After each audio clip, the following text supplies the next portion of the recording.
out and look at the machine. And when they're out there looking at the machine, there's all kinds of areas that they're looking at. They're looking at things that are safety related. They're looking at things that, you know, when you find problems that can relate to safety problems, you're looking at things that can lower your maintenance costs. You're looking at things that can increase your productivity, lower your downtime, increase the morale, and help the people attitude out of running the stuff and being there. You know, finding all those things and identifying and fixing them helps attitude and morale. And what we say is that by having everybody involved, the operators, the operations people, and the maintenance people, you get a lot of different values involved in the daily visual inspection thing. You get people with different thought trains involved in it. And I guess we got a little book here. We're going to give all you one of them, but it's a little book that we give everybody to write down what they see wrong with the machinery when they're out doing a daily visual inspection. Now, if we were to give one of these to an operator and have him fill that out on a daily basis, and what we want him to do is inspect his machine, write down what's wrong with it, rip this out, and give it to the maintenance supervisor each day so things can be fixed. If we got a sheet from him like that and it listed these things, we think we have the ability to fix things before they fail, right? Because he's telling us what problems he sees from his perspective as an operator. And you know, if you look at these things on this list, each of them really are things that only the operator would see, aren't they? Operator saying, hey, the machine's a little low on power. Common complaint, huh? They like them run faster, quicker, longer, stronger, all that. Throttle stiff, you know, oh, he's got to move it with his hand or his foot, and it's kind of, oh, what a pain. Oh, here's the universal one. The seat don't adjust right, huh? Pretty common types of things, huh? But how about this one right here? Brakes do not hold properly. Yeah, it is. And you know, if you think about it, if you didn't have an operator involved in that program, turning that in, who in the hell would? Pretty important that they're all involved, isn't it? You know, here's a list that would be turned in by a maintenance guy, person such as yourself if you were out on one of our jobs. Brake shoes worn to the limit, crack in the frame, leaf or spring leaf broken, radiator support broken, transmission bolt loose, left front motor mount cracked. What kind of things are those? Yeah, they're, I mean, mechanical things. Yeah, they're mechanical things, right? All these things this guy's turning in has to do with his ass sitting in the seat, don't it? Yeah. Huh? But a maintenance guy's values are, when he goes out and looks at it, you guys are trained to know all this technical stuff through this school, right? You understand, hey, there's a broken, you understand what a broken spring is, don't you? You understand if there's a crack in the frame. You understand what worn out shoes look like and non-worn out shoes and the like. And that's one of the things your education does do for you. You learn a lot of this nomenclature and this stuff about the peculiarities of the technical sense of running a machine. And when you're out there doing these visual inspections, you can see those things and you say, hey, that needs to be fixed before it goes down and breaks. And we keep our machine availability up, right?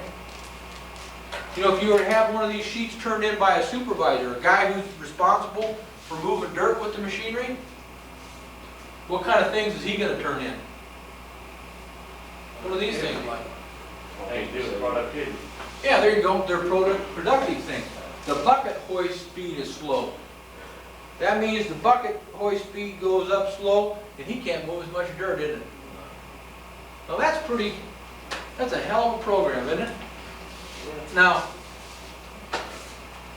you guys know a lot about equipment, I think, huh? You think you do?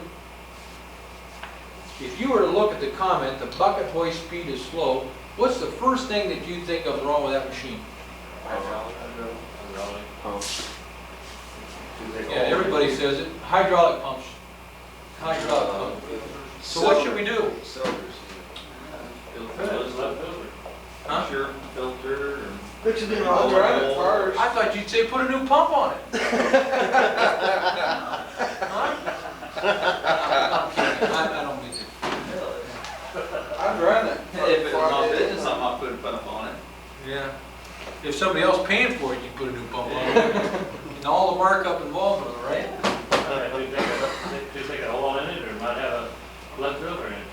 You know, if you know something about machinery, and hey, I don't profess to know everything, and John knows a hell of a lot more about it than I do, because he's had more hands-on experience with it. He's probably one of our best technicians in this area in the company, because he's done a lot of field work.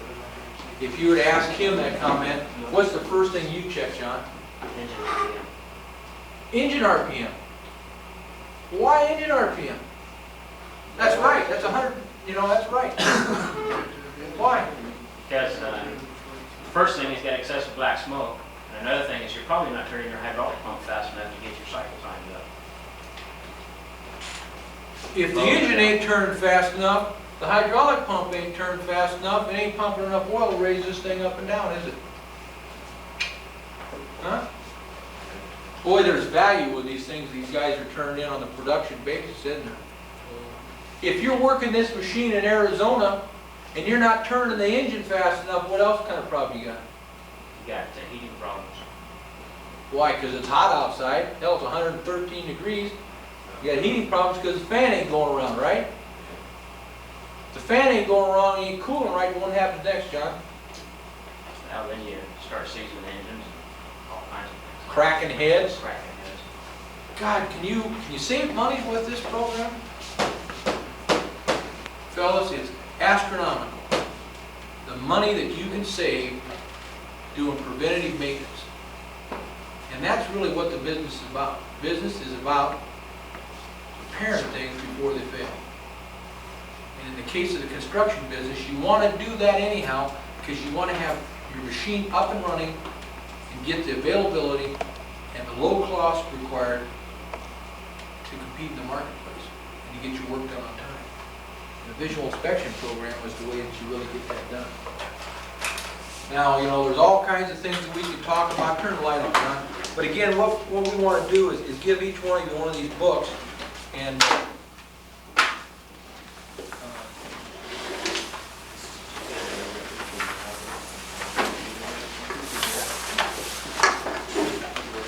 what this is, in a real nutshell, is a book that was put together in our company a number of years ago. And in the back of the book, like I was telling you, there's a little sheet of a little tablet in there. And that tablet's the way it's set up is you put your name on there each day and the date, and you write down the equipment number or the unit number of the piece of equipment you're working on. If you do a visual inspection and thing's okay, you check it off.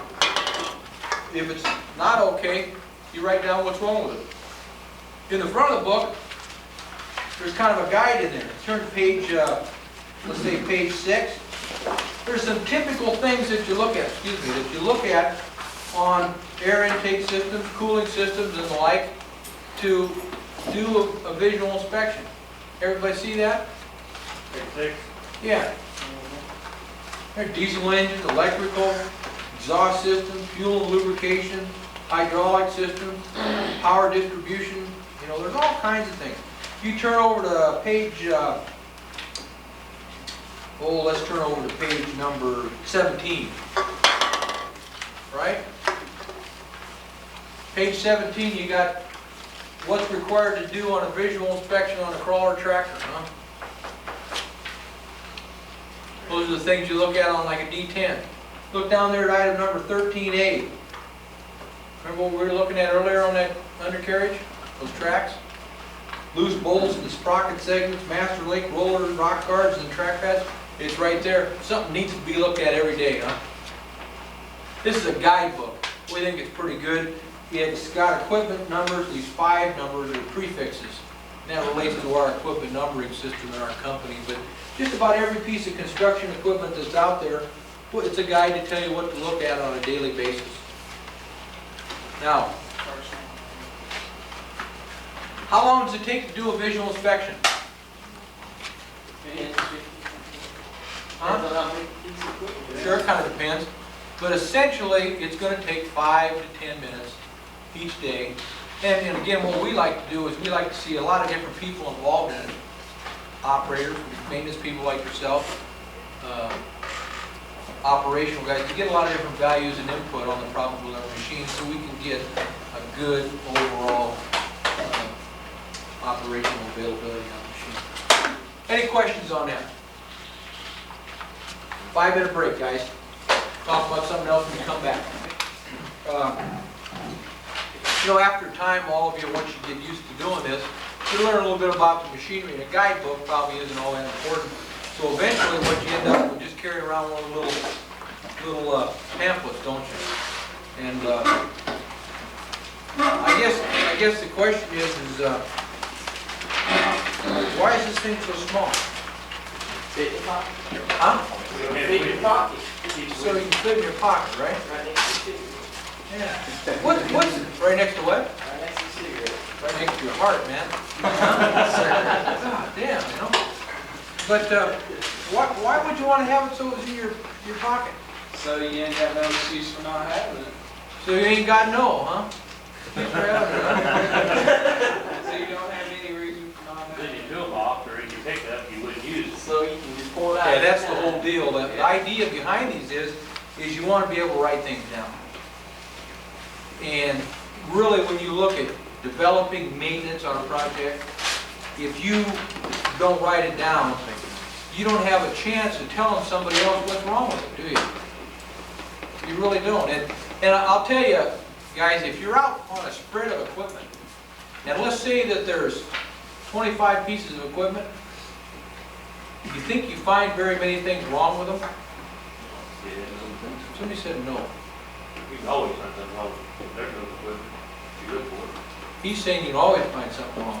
What's the facts, John? Always find something wrong. Why is that? Because it's in the dirt, it's going to wear out. It's worth it. When you use equipment and you use it hard, shit happens, huh? And you start developing problems with it. And if you go out there and you ain't got anything to write this down on, and you find 10 things wrong, how many are you going to remember? Three. If you're like most humans, you only have enough memory capacity in your brain, unless you have a brain that works at 1,000 nanobytes or something, that you can only remember 3 things. And which 3 things are you going to remember? The ones that really bad right? The 3 worst ones, right? No, the 3 easiest ones to fix. But, you know, I guess when you get back down, a lot of those things we were looking at, kind of details, weren't they? Bolt broken here, bolt broken there. Big oil leaks and big things like that, you can remember those, but the little details are the things that get you in trouble. So, you know, we really think that it requires that you write things down, and then you can turn them into somebody. They can schedule those type of repairs if you can't get it fixed on your shift and whatever, and you can approach maintenance from a very methodical standpoint. And again, writing things down, and God, it's #1. I mean, you think here at school you're gonna someday get rid of writing with a pen and pencil. You'll never get out of it. You're hopelessly locked into pens and pencils and studying for the rest of your life. That's the way it is. You made that decision when you went to school here. Believe it or not, you guys, you know, you fellas are better than the rest. Because you decided, hey, I'm going to go on and continue my education. Along with that, that's because you're smarter, and along with being smart, staying smart.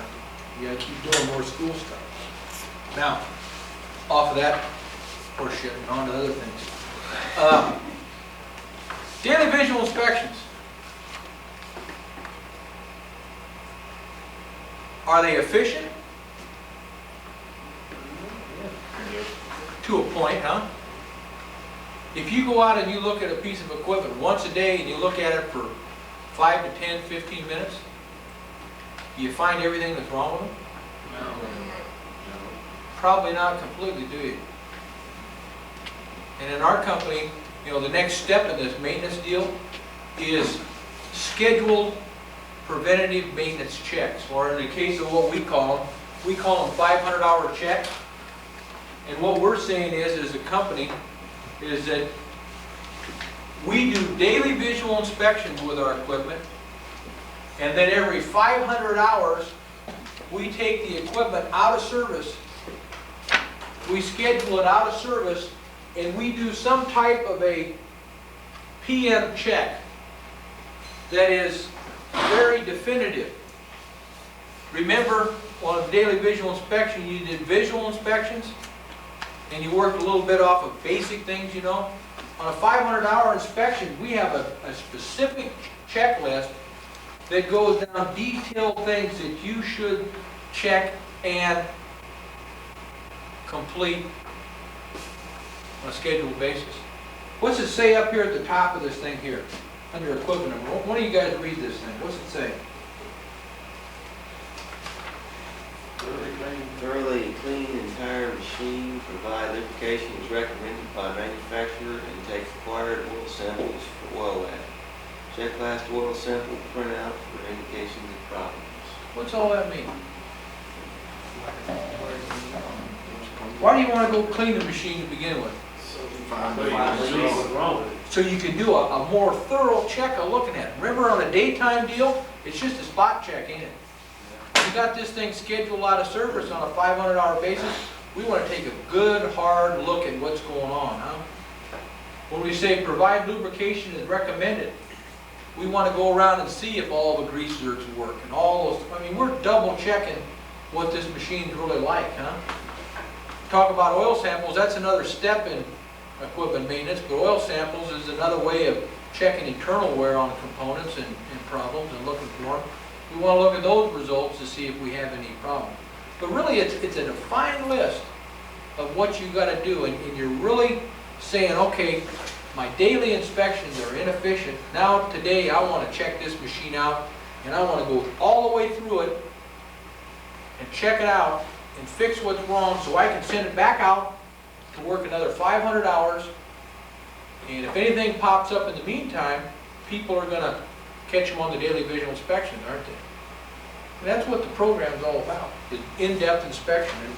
And the thing goes on, but, you know, again, what we're saying is you just won't catch everything on a daily basis. You can't. You don't have enough time. Sometimes you don't have enough people. Conditions are muddy. You know, all those things add into it. And, you know, the communication process that turned in our daily visual inspection, sometimes they're not very good. Sometimes they don't tell you all the problems because people don't see them. So not everybody is qualified as the guy who does a 500-hour inspection and really look at them. So it becomes an issue of where we want to subject this machine to a very thorough inspection. And again, I'll tell you that, you know, it's difficult. Now, all these are scheduled.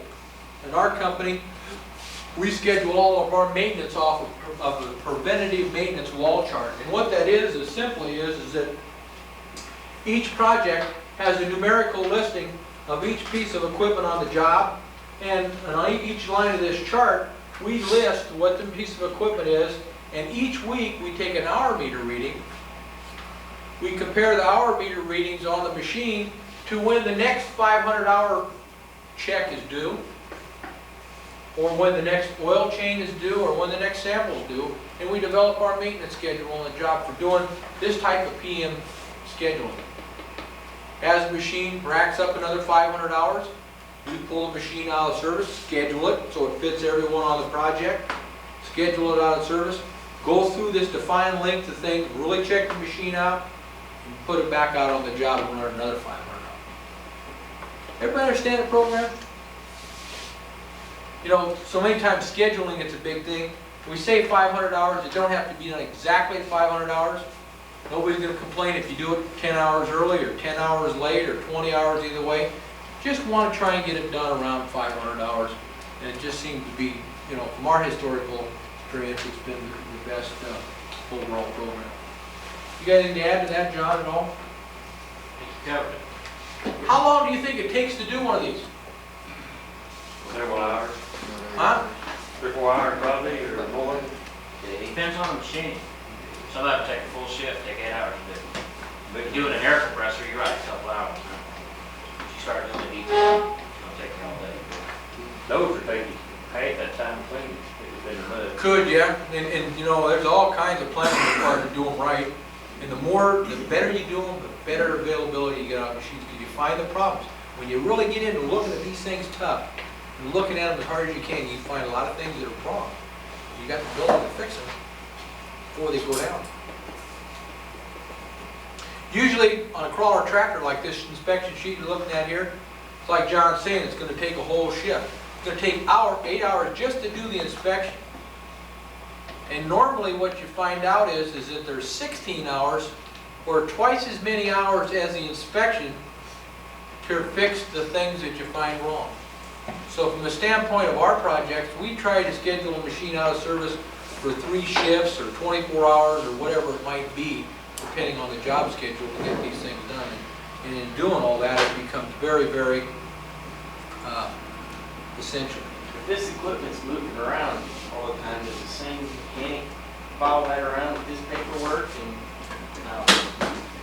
But we do pass the paperwork from job to job. We don't necessarily move.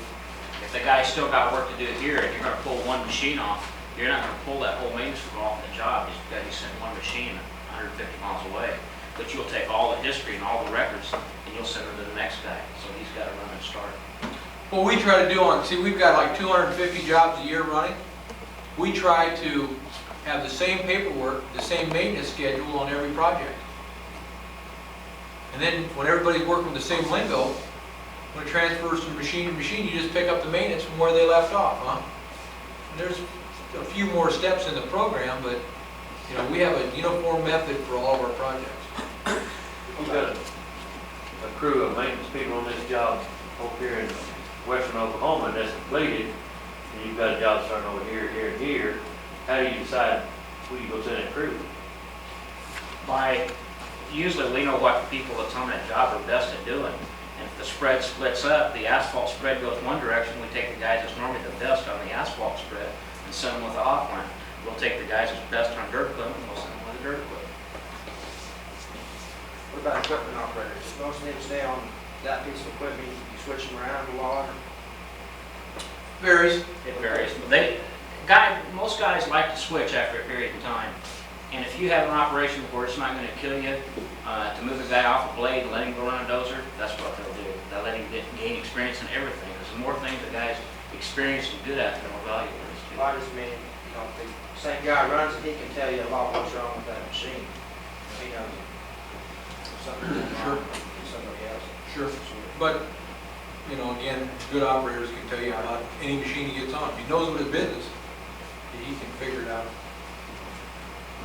A guy will predominantly run the same machine on that job. If he's a blade operator, he wants to run a blade, he will predominantly run the same blade. I want to show you some pictures, some slides, okay? I'll skip over that one for right now. Caterpillar makes a truck they call a 777. It's a 85-ton off-highway truck. We had a job in Canada, a dam in Canada in 1984. It was called Nipawin.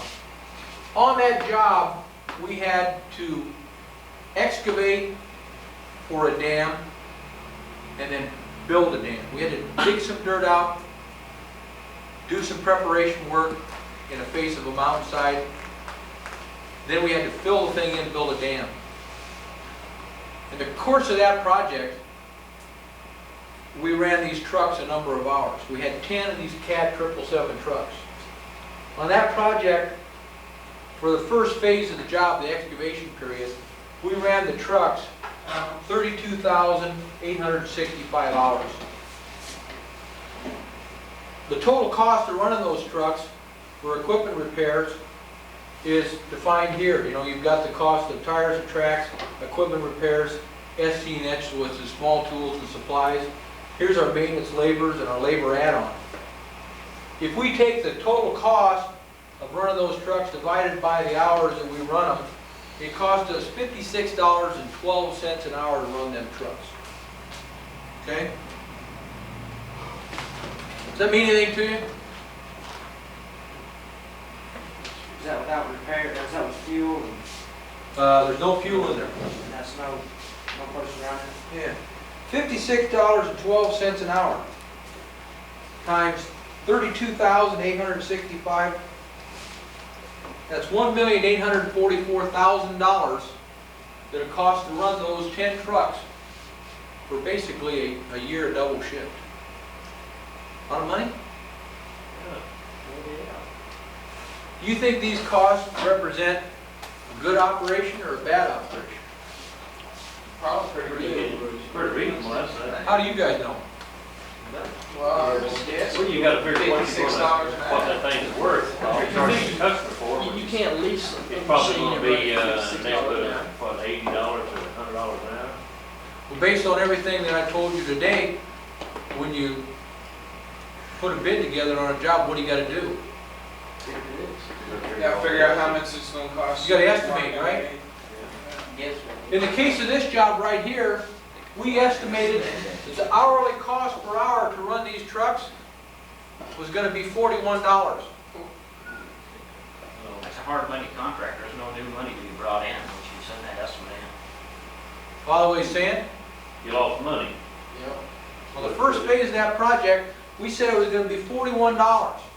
So we were off by $56.12, or excuse me, $15.12 per operating hour, times 32,865. We lost $496,000. Whoops. Whoops. Front row. We went up to the job, I was involved in this deal. We went up to the job, and we says, what's going on? We're losing money. Matter of fact, they called us in, we had a big meeting to discuss what we were doing wrong. Went on the project, the guys on the job says, well, we're doing good visual inspections. We got good people that are doing a good job of turning in visual inspections. We says, let's look at it. We looked at the inspections and they were turning in really good inspections.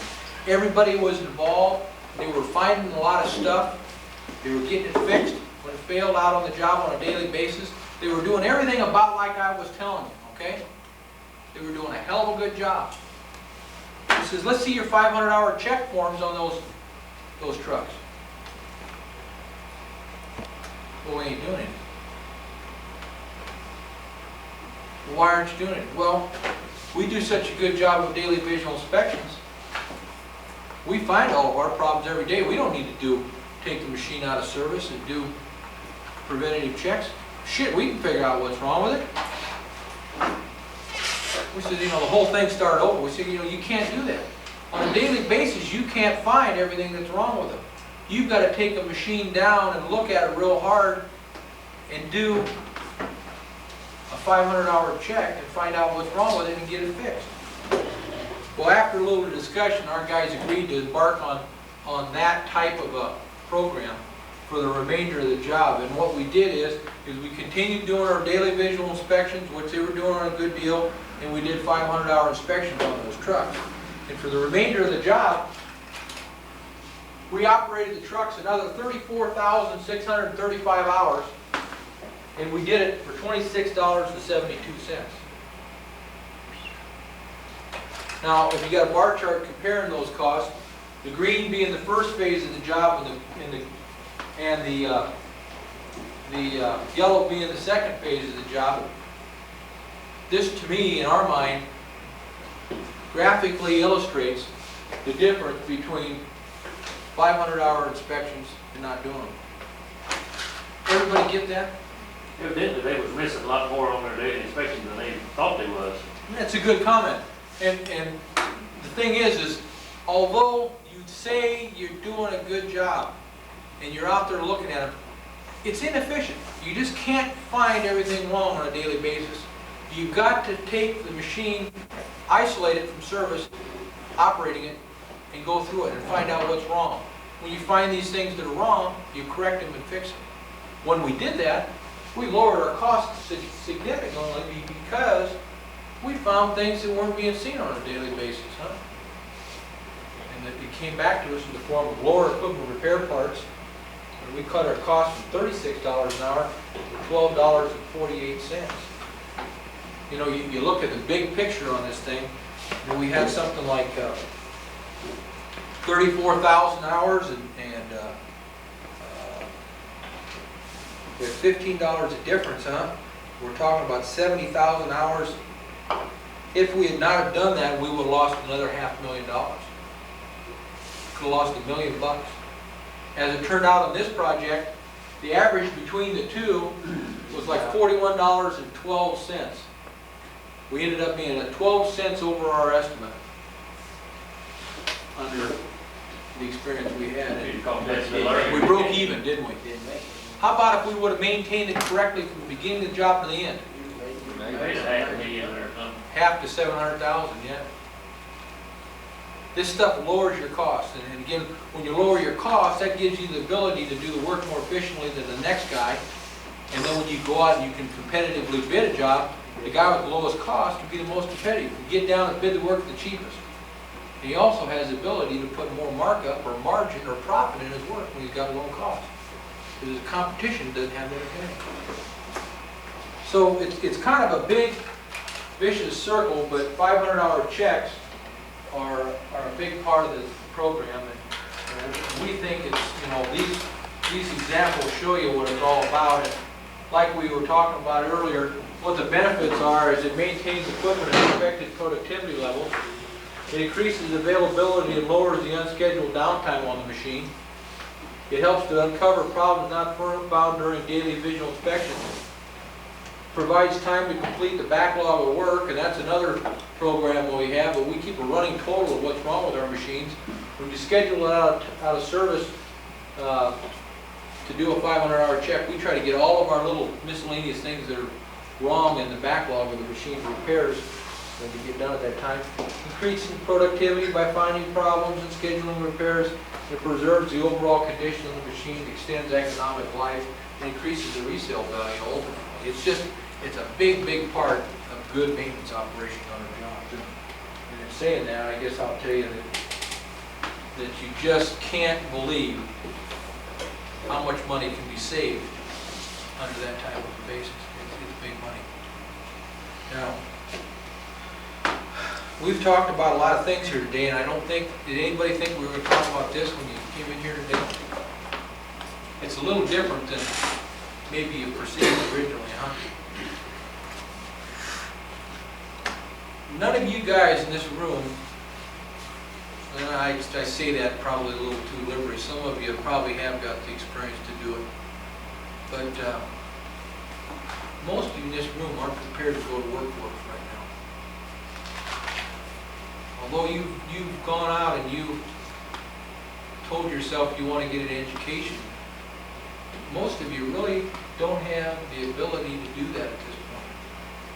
And what I'll tell you is that although you're smart in this room, you probably can't go out and do the job that we're talking about at this point because you just haven't had the experience. And the experience that we're talking about, you can't learn in this school. I can't teach you this afternoon, and you're not going to learn in a week. It takes time. And in order for you guys to get involved in construction, honestly, to do it right, you got to serve some kind of an apprenticeship. It wouldn't be fair to you to throw you in as a mechanic on any one of our jobs right away. I don't know if you can handle it. Do you? Be tough. It'd be tough. Especially when we had that superintendent 18-inch neck cut out. Yeah. It's tough, guys. It's a tough business. It's very competitive. It's very demanding. Very rewarding. You can make a lot of money in the business. I know a lot of mechanics who work for us right now make $100,000 a year. I know a lot of them make $50,000. I don't know many that make much less than 40. Do you? Construction maintenance is a pretty good job. How much experience does it take to apply to you guys? You gotta, I guess that's the next point. How do you get to work for our company? What would we do? Although we're not here today to recruit, we'll be back, John will be back. We'd love to put somebody to work. We can't and won't put you to work as a mechanic right away. You're not qualified. Tell them what we do. We basically have a situation where we hire people from tech schools and we put them in a position that we call a maintenance engineer. And what we do is we put you in our maintenance offices and we teach you the in-depth workings of what Neil's been talking about today, the record keeping, give you a chance to see what's going on, the interaction between the superintendents and the maintenance force, give you a chance to look at all this different equipment that maybe you haven't seen the insides of, and give you a good overall view. It's a nice way to break in to the mechanical unit to get it, and then from there you rotate out the field. And what we're seeing is here, all of you have got book smarts, and you've got the technical abilities because you're here and you've learned it, but you need a gleaning period or a period of orientation to the business. And the right thing to do is to break you in a position where you can sit back, get involved in maintenance planning, maintenance procedures from a scheduling standpoint, and learn the business and all these little ins and outs and things that we're talking about. Today we talked about some few things, a hell of a lot more. And what we're saying is we're really interested in putting you guys to work somewhere, and the position we would put you in at is a maintenance engineer. That ain't no piece of cake job. That's a tough position in itself, I guarantee you. Can a man with a family make a living while he's working his way through this into the job? You're getting down to how much you're going to pay. Basically, what do you start out, is there a range or? Where's it start? I mean, it varies by geographical area. We have, years ago, we started everybody at $400 a week in this position. Don't cut it today, you can't feed your family and do that, right? Well, I make a lot less than that right now, but. Huh? I'm making a whole lot less than that right now. But, yes, right. well, we're telling you, if you're living in the middle of Los Angeles, you can't live on $400 a week, huh?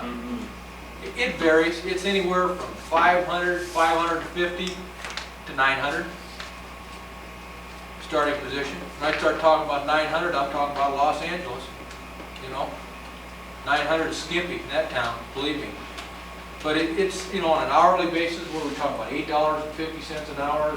That's about right. Yeah, $8. If you got any experience, does that help you any, or does everybody start on the same thing? Pretty much the same thing. You're coming into a brand new organization, and there's a ton of paperwork and a ton of things to learn. And when you get into the field, then your experience will pay off. How long You is can climb that quicker. period? Typically it's about a year. What we try to do is we try to get you guys involved in this for a year or two, depending on how well you take to it. Then we try to move you into being a mechanic, get your hands on this shit, learning some more about it. A couple of years of that. And then our ultimate goal for guys like yourself is to make you supervisors. Make you guys that know how to manage other mechanics and manage the maintenance of equipment. Remember, maintenance we're talking about. We're not talking about managing repair work, it's managing maintenance. Equipment operations on jobs. Who's the master mechanic you were talking about earlier? Master mechanic is another word for maintenance supervisor on a job, or the number one guy. It's a terminology. Master mechanic's a terminology used around union jobs typically, but equipment superintendent, master mechanic, same thing. Supposedly he's the head wrench, head guy, head nut That's what buster. we call them pipelines, we always look at master mechanic, or whatever. Kind of depends on what part of the country you're from, whether it's master mechanic or equipment superintendent. What about your insurance and benefits like that? Well, there's two types of work. There's union work and non-union work. On union work, the union, of course, provides that type of protection for you, and it's very good. I mean, they have part of your wage package, the union provides union insurance to you. In non-union work, we have a comparable program that basically protects you if you have medical problems, and there's a lot of different medical programs, and we can get into that in a nutshell, but it's good coverage. Flexible dollar situation, you can tailor it to your own needs. If you have a family or you're a single guy, you can tailor it to what you need. There's all kinds of medical programs, health programs out there. I've got a family, I got 3 girls, okay? My needs on insurance are different than maybe, someone who doesn't have 3 kids. They don't need that kind of protection. Life insurance isn't as important to me as health insurance is. Our company, we have a flexible deal where you can get different types of coverage for the different age group and types of coverage you need. It's good coverage. The commitment is, guys, with this business, deep down, is that you have to be willing to relocate. And in so many cases, you got to be willing to relocate frequently. Every year or two. John, just for a moment, turn the camera on him and tell him where you started with the company and all the places you worked. Oh, geez, you got 2 hours? No, you got about 5 minutes. I started in Arizona, guys, and I worked in all of the southwestern states and about every nook and cranny in those states. And here I am in Texas now, and I started out in Phoenix, so that tells you that you're going to end up in a lot of places and never know where you're headed next. How many different jobs have you been on? I can't even tell you so many. I've been on as many as 6 jobs in 1 year, 6 different locations, totally separate locations in 1 year. What year was that? Just tell them which one they About were. 1984, I'd say. Where'd you go? In that time, I went to Las Vegas, Nevada. I went from Las Vegas, Nevada back to northern Arizona. Went from northern Arizona to southern Arizona. I ended up in New Mexico and all the way back to almost home in my 6th movie. How much money did you make that year? Over 50,000. Good year. Is that all expenses paid? Huh? Is that all expenses paid? How's it work? No, it's when you're an hourly guy, you're out there on your wages basically, and if you're counting your overtime hours and all the hours you get in the field, you don't have to worry about per diem. I mean, you're going to make enough overtime that it's per diems of low consequence. Most per diem places are like $15 a day. $15 a day equates to 1 hour of work time, 1.5 hour of overtime. Expenses aren't really an issue. You know, the cost of going from job to job, we help out. Sometimes we pay. It's different deals. If you complete a job over here at Oklahoma City and you're fixing the shipments to Kentucky, it's gonna be 3 weeks. Are we laid off that 3 weeks? Usually, our intent is to keep people working every day.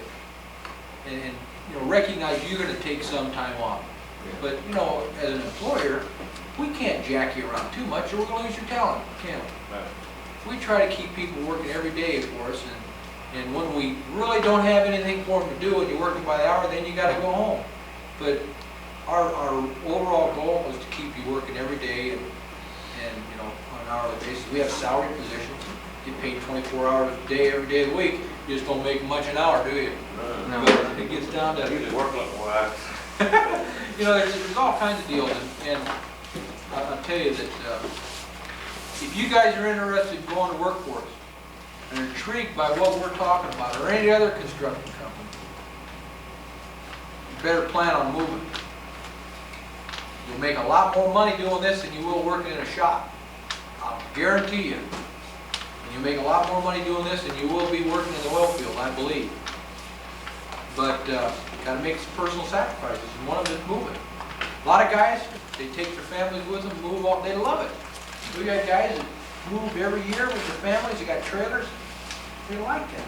They like to change. They don't want to be. We got a guy right now who, his wife and kids live in Denver. He don't want to be in Denver. He's in Cincinnati. You know? Nah, sure, he's got a girlfriend, but that's another story. But no, he likes to run around, and he just can't take the monotony of going to the same place every day. And his wife goes out and lives with him 3 or 4 months, and the kids go in the summertime, and they go back to Denver in the fall, and that's his lifestyle. Conditions are tough, guys. You're out in the weather. You're moving. It's also good too. There's no monotony. Everything changes. We're kind of biased. We've both worked our whole lives in construction, don't know anything else, ain't got no common sense. You know, if we were smart, we probably would have been pimps or something, I don't know. Okay, John gave you a card of all of ours. If graduation time rolls around, you're coming back in December to interview. We've hired guys out of this school before. We got guys working all over the United States and Canada that's come out of this school. We've been really happy with the, I guess I'd say, the quality, the work ethic of the people from this school. We're looking for more. If you're interested, come call them, because we're hiring every day. Literally are. Every day we're hiring. And, again, like we say, our thinking is we put you in a situation where you learn more about the business when you left here, because, again, I'll tell you, you don't know much about it. And you ain't got no business doing that until you know. And we're gonna take care of you if you come over. That's all I got, unless you got something else, John. Have anything else? We'll see everybody in December. Get some graduating guys. About next year, you move back next year? I'll be here every year, unless I get, I guess, is there any questions? Any other questions?